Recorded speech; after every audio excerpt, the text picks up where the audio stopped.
Salut, c'est Romaric. Dans cette vidéo, j'essaie de t'expliquer pourquoi c'est important de créer et d'extérioriser. Tu vis avec toi toute ta vie et t'apprends à te parler, à communiquer, à formuler des concepts vachement importants dans ta tête. Mais pour les exprimer aux autres, tu es très limité. Ce qui fait qu'il y a toujours un décalage entre ce que tu veux dire et ce que tu dis, par exemple.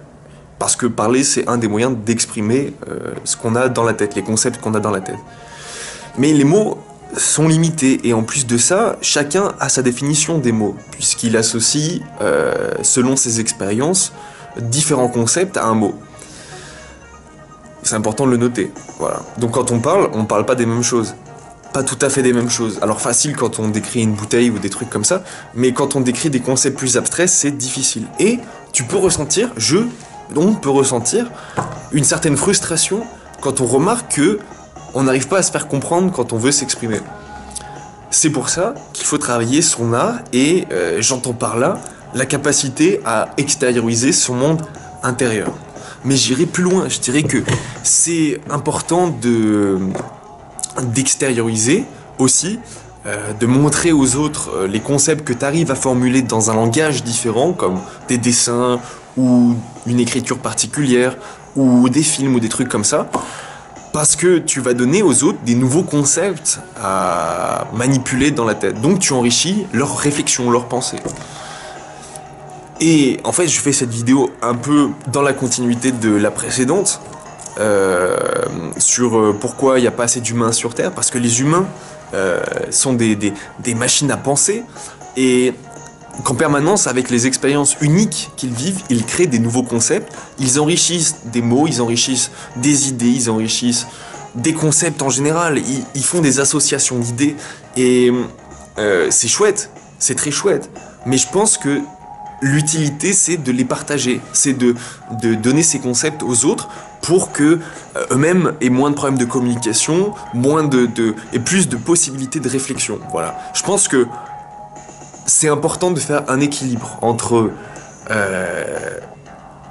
vivre des expériences et travailler à les extérioriser. Je pense que trouver cet équilibre qui est propre à chacun, selon la capacité qu'il a à formuler de nouvelles idées en fonction des expériences qu'il vit, et sa capacité à les exprimer, à les transmettre, parce qu'une fois que tu seras mort, alors c'est vrai, tu peux vivre des expériences repoussées. J'ai eu cette discussion récemment, il y a 2 jours, avec quelqu'un qui disait d'abord non, en fait, ce que je cherche, c'est connaître mes limites, c'est tenter des expériences, ressentir des choses que j'ai jamais ressenties.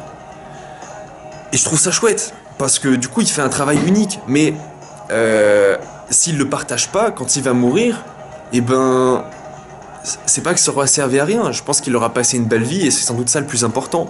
Mais ça aurait pu être encore plus grand, ça aurait pu être plus intense, ça aurait pu être plus utile au bien commun s'il avait réussi.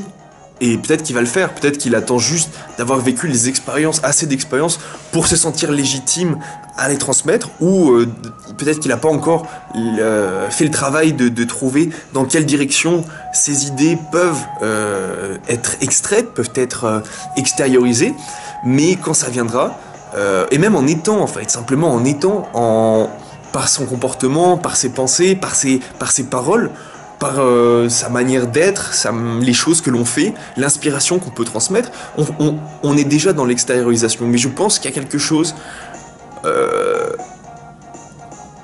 pas en fait de plus grand, mais simplement de plus durable quand tu l'extériorises de façon concrète, sur du papier, sur quelque chose qui dure plus que des mots, même si les mots vont se fixer dans la tête d'autres personnes et que ces personnes vont les digérer et les transmettre à d'autres. Donc tu fais déjà ton travail d'extériorisation et d'enrichissement de la connaissance de tous les êtres humains, de l'humanité. Mais je pense qu'il y a des médiums qui touchent plus de personnes. Et à propos de qui disait ça, je crois que c'était Teddy Boy RSA qui était vachement énervé contre ça. Le fait que sur YouTube, tu trouves en majorité les choses les plus regardées, c'est des trucs un peu cons en fait. Et c'est dommage parce que c'est ça qui se fixe dans la tête des gens. Mais si on arrive à faire du contenu avec des concepts nouveaux et en plus qui soient captivants à regarder, ça peut être chouette.